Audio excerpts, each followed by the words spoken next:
Into this project, we said we started talking about things in the summer of 2007. I'll never forget being out there with Tim O'Brien, Pastor Marriott.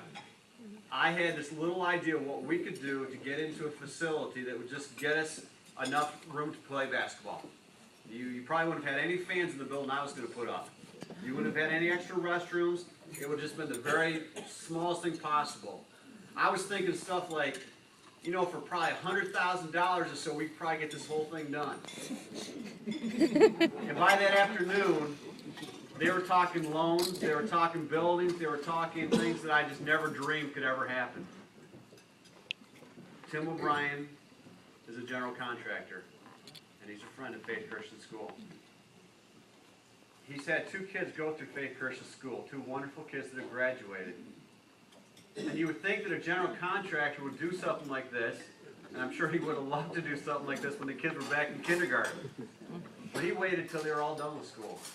When we started, his daughter, his youngest, was just about done, and she never had the opportunity as a high schooler to play in this gym. But he did it because he loved the school. He never received a penny for any of his general contracting work that he did. I was told by one of the guys that does a lot of construction for the Max schools that we're a member of, I said, what would it cost us to build a gymnasium? Just a simple gymnasium, nothing extra.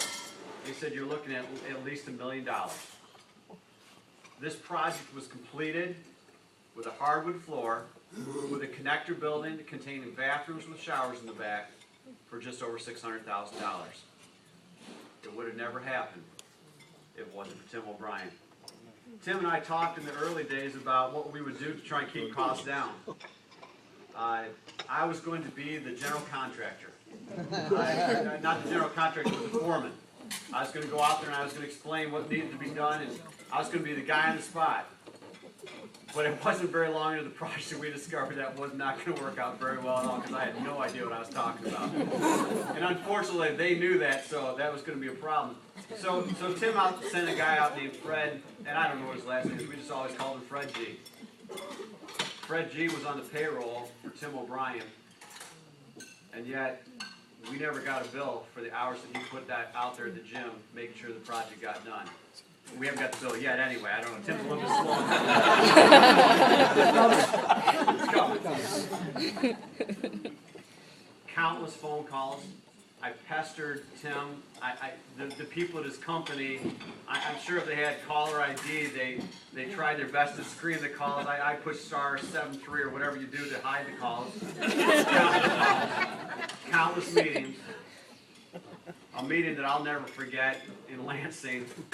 I won't go into all that right now, the bureaucracy that we went through, but Tim never gave up, never got discouraged, always encouraged me, and I appreciate that very much. Tonight, I have a plaque. We would like to dedicate our gymnasium, and on the outside of the gymnasium we have a plaque. I'm going to read what it says in just a second, but we're going to dedicate it to the O'Brien Athletic Facility. Now his son,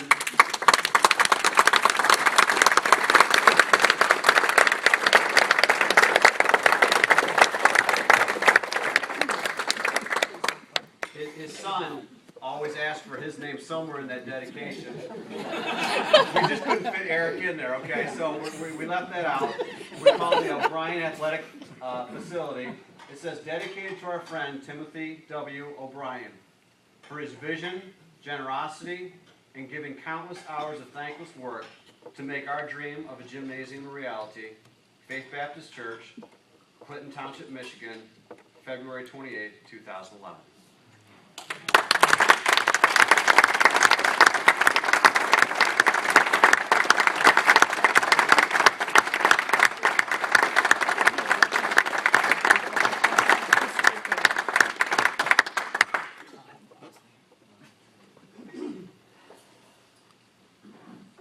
As we said earlier, Faith Christian School needs facilities. And ultimately, that's why we're here tonight. But Faith Christian School is about building lives. And I'd like to dedicate the last part of this evening to some of the lives that have been touched by Faith Christian School in testimony. Again, we're going to start with some of our students. We're going to start with Riley Brown. And when he's done, it's not that he doesn't want to listen to his classmates, but he does have class to get to. So Riley, you can start making your way up.